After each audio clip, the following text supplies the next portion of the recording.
Assalamualaikum warahmatullahi wabarakatuh. Alhamdulillah wassalatu wassalamu ala Rasulillah wa ba'd.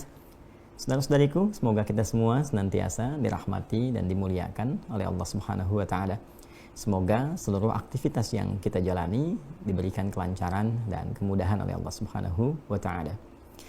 Di pertemuan yang lampau, admin kami pernah menyampaikan sesi untuk tanya UAH.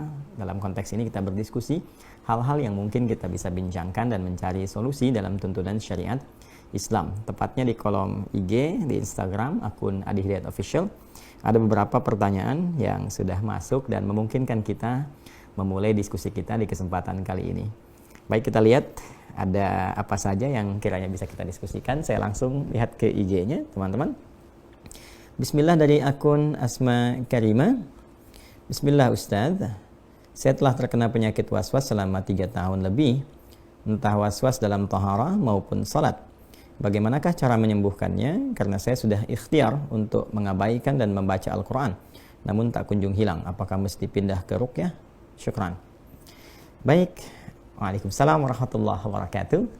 Tentunya kita bermohon kepada Allah dengan mengirimkan doa dan saling mendoakan. Semoga Allah Subhanahu wa taala senantiasa menganugerahkan rahmat, ketentraman, kedamaian dan keberkahan baik kepada Anda yang bertanya pun demikian kepada kita semua yang menyimak dan belajar dari pertanyaan yang dimaksudkan. Dan semoga Allah Subhanahu wa taala memberikan ketentraman kepada jiwa dan menghilangkan segala jenis was-was yang dibisikkan oleh setan atau para setan yang terkutuk.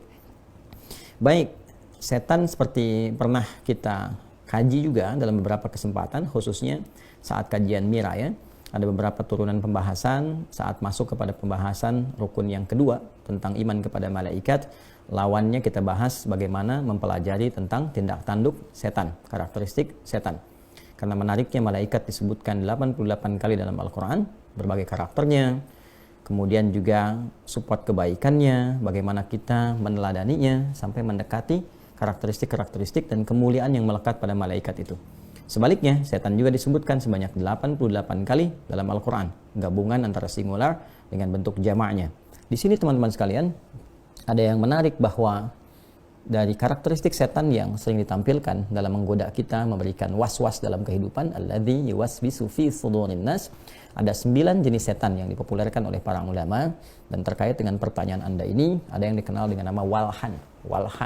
Sering juga dikenal dengan setan pembisik atau pemberi was-was dalam wudhu khususnya, atau segala yang bergantung kepada air sehingga dia memberikan bisikan-bisikan yang berpotensi bagi para manusia menghambur-hamburkan atau boros dalam menggunakan air. Dalam bahasa Arabnya itu tabdzir, orangnya disebut dengan mubadzir. Karena itulah orang-orang yang mubadzir menggunakan sesuatu yang sia-sia atau banyak menggunakan sesuatu yang tidak bermanfaat, yaitu disebut dengan orang-orang mubadzir. Dan menariknya Al-Quran menyifati orang-orang mubadzir ini dengan sifat teman karibnya setan atau dekat dengan setan. Innal mubadzirina kanu ikhwana syayatin. Dan para mubadzir itu orang yang menyia-nyiakan sesuatu, itu disebut oleh Al-Quran adalah sebagai kawan-kawannya atau dekat dengan bisikan-bisikan setan atau memenuhi godaan-godaan setan. Dalam wudhu ini terkadang setan memberikan was-was ya kepada kita yang berwudu supaya lupa dalam keadaan berapa kali kita sudah membasuh. Kemudian bahkan ada orang yang sudah berwudu bahkan diberikan was-was sehingga lupa bahwa dia telah berwudu, sehingga berwudu lagi dan puncaknya adalah tidak mampu berhemat dalam menggunakan air atau boros dalam menggunakan air wudu. Nah, bagaimana solusinya? Allah Subhanahu wa taala yang pertama memberikan kepada kita satu ajaran, satu petunjuk di Quran surah ke-23. Silahkan dicek ya, Al-Mu'minun di ayat ke-97 sampai dengan 98.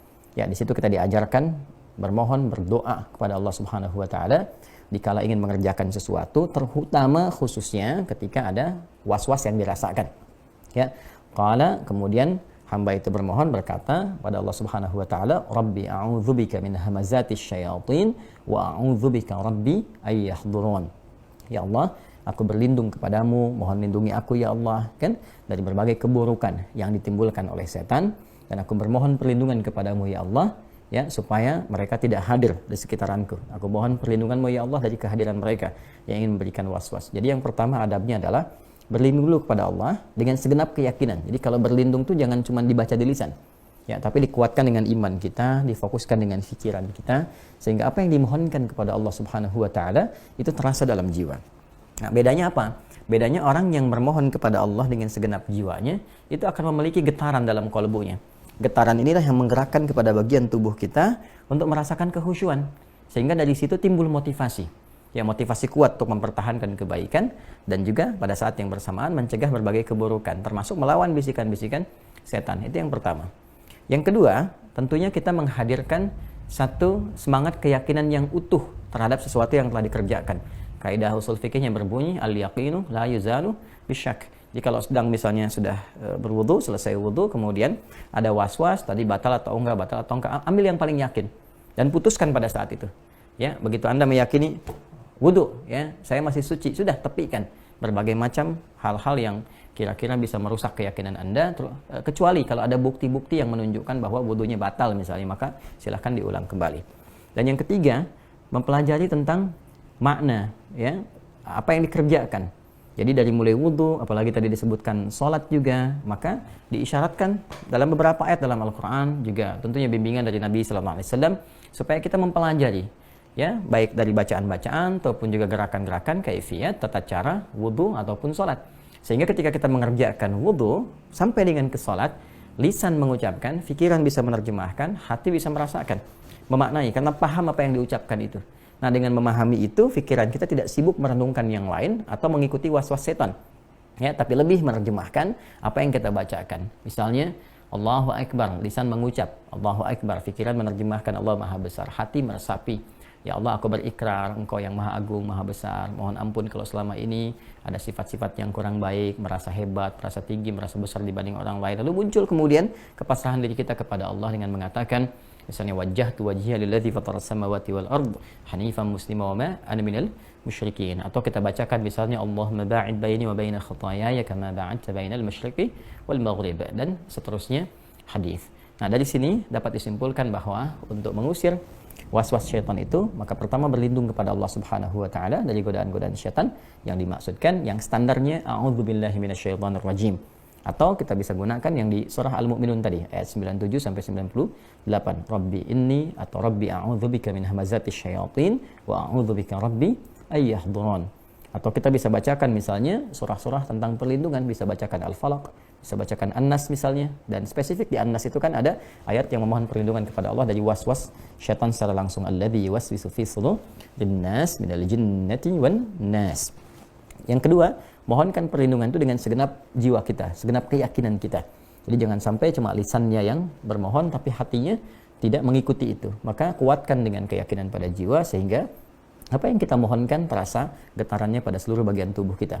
Yang ketiga, ambil yang yakin apa yang kita kerjakan dan lupakan yang diragukan itu, segera tepikan, hilangkan, sehingga dengan pertahanan yang kuat ini, dengan meyakini sesuatu, aspek-aspek yang diragukan akan cepat terhindar dari apa yang sedang kita rasakan.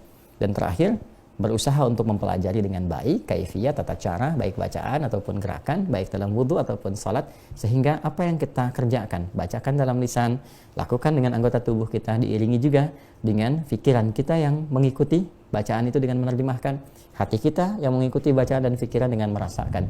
Disitulah kemudian inti kekhusyuan akan tiba. Saya kira itu yang bisa disampaikan kepada saudari kita yang tadi bertanya. Mudah-mudahan apa yang disampaikan bisa memberikan sedikit pencerahan dan bisa dipraktekkan dan menghilangkan was-was yang sedang dirasakan. Demikian saudariku Asma Karimah, semoga Allah menghilangkan was-wasnya dan mengembalikan kepada ketenangan jiwa. Terima kasih.